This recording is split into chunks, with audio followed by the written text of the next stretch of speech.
Hi friends, ಎಲ್ಲರಿಗೂ ನಮಸ್ಕಾರ. ತುಂಬ ಸಿಂಪಲಾಗಿ ರುಚಿಯಾದಂಥ ಸಾಂಬಾರು ಇದು. ಎಷ್ಟು ಬೇಗ ಮಾಡಬಹುದು ಗೊತ್ತಾ? ರುಚಿನೂ ತುಂಬ ಅದ್ಭುತವಾಗಿರುತ್ತೆ. ನೆಲಬಸಲೆ ಅಂತ ಹೇಳ್ತೀವಿ. ಈ ನೆಲಬಸಲೆ ಸಾಂಬಾರು ಮಾಡ್ಕೊಂಡಿದ್ದೀನಿ. ಇದರಲ್ಲಿ ಪಕೋಡ ಕೂಡ ಮಾಡಬಹುದು, ಬೋಂಡ ಮಾಡಬಹುದು, ಹಾಗೆ ಇದನ್ನು ಪಲ್ಯ ಕೂಡ ಮಾಡ್ಬೋದು, ಪರೋಟ ಮಾಡ್ಬೋದು, ಯಾವ ರೀತಿನಾದ್ರೂ ಬಳಸ್ಕೊಳ್ಬಹುದು. ಈ ಸೊಪ್ಪನ್ನ ಐಡೆಂಟಿಫೈ ಮಾಡೋದು ಕೂಡ ತುಂಬಾ ಸಿಂಪಲ್ಲು, ಈಸಿ ಕೂಡ. ನೋಡಿ, ರೋಡ್ ಸೈಡ್ನಲ್ಲೆಲ್ಲ ನಿಮ್ಗೆ ಗೊತ್ತಾಗೋದು ಇದೇ ಸೊಪ್ಪು ಅಂತ ನಿಮ್ಗೆ ಒಂದ್ಸಲ ಆಶ್ಚರ್ಯ ಕೂಡ ಆಗಬಹುದು. ಈ ರೀತಿ ಹೂವುಗಳು ಬಿಡುತ್ತೆ. ತುಂಬ ಸಿಂಪಲಾಗಿ, ತುಂಬ ಮಳೆಗಾಲಕ್ಕಂತೂ ತುಂಬ ಚೆನ್ನಾಗಿ ಬರುತ್ತೆ. 3-4 ದಿವಸಕ್ಕೆಲ್ಲ ನಿಮಗೆ 1 ಅಡಿ ಮೇಲೆ ಬೆಳೆಯುತ್ತಿದ್ದು. ಪಾಟಲ್ಲಿ ಕೂಡ ಈಸಿಯಾಗಿ ಹಾಕೊಂಡು ನೀವು ಮನೆಯಲ್ಲೇ ಬೆಳ್ಕೊಳ್ಬಹುದು. ಇದರಲ್ಲಿ ಬರೀ ಸೊಪ್ಪು ಎಲೆ ಅಷ್ಟೇ ಅಂತಲ್ಲ, ಕಾಂಡ ಕೂಡ ಉಪಯೋಗಿಸ್ಕೊಳ್ಳೋದು. ತುಂಬ ಎಳೆದಿರುತ್ತೆ. ಬೇಗ 1-2-3 ದಿವಸಕ್ಕೆಲ್ಲ ಬೆಳೆಯೋದ್ರಿಂದ ಈ ಕಾಂಡ ಕೂಡ ಉಪಯೋಗಿಸ್ಕೊಳ್ಳಿ. ಬೇಗ ಬೇಯುತ್ತೆ ಇದು. ಇದನ್ನು ಕುಕ್ಕರ್ಗೆ ಹಾಕೋ ಅವಶ್ಯಕತೆ ಇಲ್ಲ. ಆದರೆ ಈ ಸೊಪ್ಪನ್ನ ಹಿಂಭಾಗ ಮುಂಭಾಗ ಎರಡೂ ಸೈಡು ನೋಡಿಕೊಂಡು ನೀವು ಉಪಯೋಗಿಸ್ಕೋಬೇಕು. ಎಲೆ ಸ್ವಲ್ಪ ಅಗಲ ಇರೋದ್ರಿಂದ ಹಿಂಭಾಗದಲ್ಲಿ ಏನಾದ್ರು ಹುಳಗಳು ಮೊಟ್ಟೆ ಎಲ್ಲ ಇಟ್ಟಿರುತ್ತೆ. ನಾನಿಲ್ಲಿ ಬಲ್ತಿರೋಂಥ ಹೂದು ಮಾತೆ ಏನಿದೆ ಅದನ್ನು ಮಾತ್ರ ತೆಗಿತಾ ಇದ್ದೀನಿ. ಇಲ್ಲಾಂದರೆ ಎಳೆದಿದ್ರೆ ಅದನ್ನು ಕೂಡ ಹಾಕ್ಕೊಳ್ಬಹುದು. ಇದರಲ್ಲಿ ಕಡ್ಡಿ ಏನು ಬಲ್ತಿರೋದಿಲ್ಲ. ನಾನು ಪಾಟಲ್ಲಿ ನೆಡ್ತೀನಿ. ಹಾಗಾಗಿ ನೆಡೋದಕ್ಕೆ ಸ್ವಲ್ಪ ಕಡ್ಡಿಗಳನ್ನ ಉಪಯೋಗಿಸ್ಕೊತಾ ಇದ್ದೀನಿ. ಸಪ್ರೇಟ್ ಮಾಡಿಕೊಂಡು ಅದನ್ನ ಪಾಟಲ್ಲಿ ಕಡ್ಡಿಗಳನ್ನ ಮಾತ್ರ ಹಾಕ್ಕೊಳ್ತಿದ್ದೀನಿ. ತುಂಬ ಈಸಿ. ಇದಕ್ಕೆ ಯಾವುದೇ ರೀತಿ ಗೊಬ್ಬರ ಬೇಕಾಗಿಲ್ಲ. ಈ ನೆಲಬಸಲೆ ಸೊಪ್ಪನ್ನ ಕಿಡ್ನಿ ಸ್ಟೋನ್ ಇರೋರು ಕೂಡ ತುಂಬಾ ಉಪಯೋಗಿಸ್ತಾರೆ. ತುಂಬಾ ಒಳ್ಳೇದಿದು. ಇದನ್ನು ಕುಕ್ಕರ್ನಲ್ಲೆಲ್ಲ ಹಾಕಿ ಬೇಯಿಸೋ ಅವಶ್ಯಕತೆ ಇಲ್ಲ. ತುಂಬ ಬೇಗ ಬೇಯುತ್ತೆ. ಒಗ್ಗರಣೆಗೆ ಹಾಕಿದ್ರೆ ಸಾಕು, ಅಷ್ಟು ಬೇಗ ಬೆಂದೋಗುತ್ತೆ. ಈ ರೀತಿ ಎಲ್ಲ ಬಿಡಿಸಿ ರೆಡಿ ಮಾಡಿ ತೊಳೆದು ಇಟ್ಕೊಳ್ತಾ ಇದ್ದೀನಿ. ಈಗ ಸಾಂಬಾರು ಮಾಡೋದು ಹೇಗೆ ಅಂತ ನೋಡೋಣ.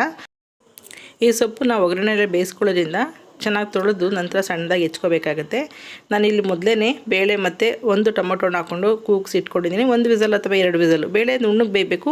ನಿಮ್ಮ ಮನೆಯಲ್ಲಿ ಅಥವಾ ಒಂದು ನೀರಿಗೆ ಬೇಳೆ ಸರಿಯಾಗಿ ಬೇಯೋದಿಲ್ಲ ನೋಡಿ, ನೀವು 1 ವಿಸಲ್ ಅಥವಾ 2 ವಿಸಲ್ ಕೂಗಿಸ್ಕೊಂಡು, ಅಥವಾ ಚೆನ್ನಾಗಿ ಬೆಂದಿಲ್ಲ ಈ ರೀತಿ ಸ್ಮ್ಯಾಶ್ ಮಾಡಿ ರೆಡಿ ಮಾಡಿ ಇಟ್ಕೊಳ್ಳಿ. ಬೇಳೆ ಮತ್ತು ಟೊಮೊಟೊನು ಅಷ್ಟೇ ಹಾಕಿರೋಂಥದ್ದು. ಈಗ ಸೊಪ್ಪನ್ನ ಸಣ್ಣದಾಗಿ ಹೆಚ್ಕೊಳ್ಳೋಣ. ಈ ಸೊಪ್ಪಲ್ಲಿ ಸ್ವಲ್ಪ ಲೋಪಟಿ ಅಂಶ ಜಾಸ್ತಿ ಇರುತ್ತೆ. ಇದನ್ನು ಮಸಿಯೋದು ರುಬ್ಬೋದು ಎಲ್ಲ ಅವಶ್ಯಕತೆ ಇಲ್ಲ. ಸಣ್ಣದಾಗಿ ಹೆಚ್ಚಿದ್ರೆ ನಿಮಗೆ ಒಗ್ಗರಣೆಲ್ಲೇ ಬೆಂದೋಗುತ್ತೆ. ಇದು ಹೀಗೇ ಚೆನ್ನಾಗಿರುತ್ತೆ. ರುಬ್ಬಿದ್ರೆ ಅಥವಾ ಮಸಿದ್ರೆ ಅಷ್ಟು ಟೇಸ್ಟ್ ಅನ್ನಿಸ್ಲಿಲ್ಲ ನನಗೆ. ಹಾಗಾಗಿ ಸಣ್ಣದಾಗಿ ಈ ರೀತಿ ಹೆಚ್ಚಿಬಿಟ್ಟು ಡೈರೆಕ್ಟ್ ಒಗ್ಗರಣೆಗೆ ಹಾಕ್ಕೊಳ್ತೀನಿ. ಸೊಪ್ಪೆಲ್ಲ ಹೆಚ್ಚಾಗಿದೆ. ಕರ್ಬೇವಿನ ಸೊಪ್ಪು, ಹಸಿಮೆಣಸಿಕಾಯಿ 1, ಒಣಮೆಣಸಿಕಾಯಿ 1 ಗೆಡ್ಡೆ ಈರುಳ್ಳಿ, ಬೆಳ್ಳುಳ್ಳಿ, ಶುಂಠಿ. ನಾನು ಏನೇನು ಸಾಮಗ್ರಿಗಳು ಹೇಳಿದ್ದೀನಿ ದಯವಿಟ್ಟು ಮಿಸ್ ಮಾಡದೆ ಹಾಕಿ. ತುಂಬಾ ರುಚಿಯಾಗಿರುತ್ತೆ. ಧನಿಯಾದ ಪುಡಿ 1 ಅರ್ಧ ಸ್ಪೂನಷ್ಟು, ಅರಿಶಿನ ಪುಡಿ 1/4 ಸ್ಪೂನಷ್ಟು, ರೋಸ್ಟೆಡ್ ಜೀರಿಗೆ ಪೌಡರ್ 1/4 ಸ್ಪೂನಷ್ಟು, ಖಾರದ ಪುಡಿ ಹಾಕ್ಕೊಳ್ತಿದ್ದೀನಿ 1 ಟೇಬಲ್ ಸ್ಪೂನಷ್ಟು. ಇದು ಬೋಂಡದ ಹಿಟ್ಟು ಅಥವಾ ಕಡಲೆ ಹಿಟ್ಟು ಅಂತ ಹೇಳ್ತೀವಲ್ಲ, ಬೋಂಡ ಬಜ್ಜಿ ಮಾಡೋಕ್ಕೆ ಬಳಸ್ತೀವಲ್ಲ, ಬೇಸನ್, ಆ ಹಿಟ್ಟನ್ನ 1 ಸ್ಪೂನಷ್ಟು ತೊಗೊಂಡಿದ್ದೀನಿ. ಇಷ್ಟು ಹಿಟ್ಟುಗಳನ್ನ ನಾನಿಲ್ಲಿ ಬಳಸ್ಕೊಳ್ತಾ ಇದ್ದೀನಿ, ಪೌಡರ್ಗಳನ್ನ. ಒಂದು ಸ್ವಲ್ಪ ಎಣ್ಣೆ 1-2 ಸ್ಪೂನಷ್ಟು, 1 ಸ್ಪೂನಷ್ಟು ತುಪ್ಪ ಹಾಕ್ಕೊಂಡಿದ್ದೀನಿ. ಸ್ವಲ್ಪ ಬಿಸಿಯಾದ ನಂತರ ಸ್ವಲ್ಪ ಜೀರಿಗೆ ಹಾಕ್ಕೊಳ್ಳೋಣ. ಜೀರಿಗೆ ಅಂತೂ ತುಂಬಾ ಫ್ಲೇವರ್ ಕೊಡುತ್ತೆ. ಇಲ್ಲಿ ಹಾಕಿರೋಂಥ ಇಂಗ್ರೀಡಿಯೆಂಟ್ಸ್ ಯಾವುದು ಮಿಸ್ ಮಾಡಿಬಿಡಿ, ತುಂಬಾ ಚೆನ್ನಾಗಿದೆ. 2 ಹಸಿಮೆಣಸಿಕಾಯಿ, 1 ಒಣಮೆಣಸಿನ್ಕಾಯಿ, ಜಜ್ಜಿರೋಂಥ ಬೆಳ್ಳುಳ್ಳಿ ಹಾಕ್ಕೊಂಡು ಒಂದು ಅರ್ಧ ನಿಮಿಷದಷ್ಟು ಫ್ರೈ ಮಾಡಿ. ಬೆಳ್ಳುಳ್ಳಿ ಸ್ವಲ್ಪ ಕಲರ್ ಚೇಂಜ್ ಆಗಲಿ.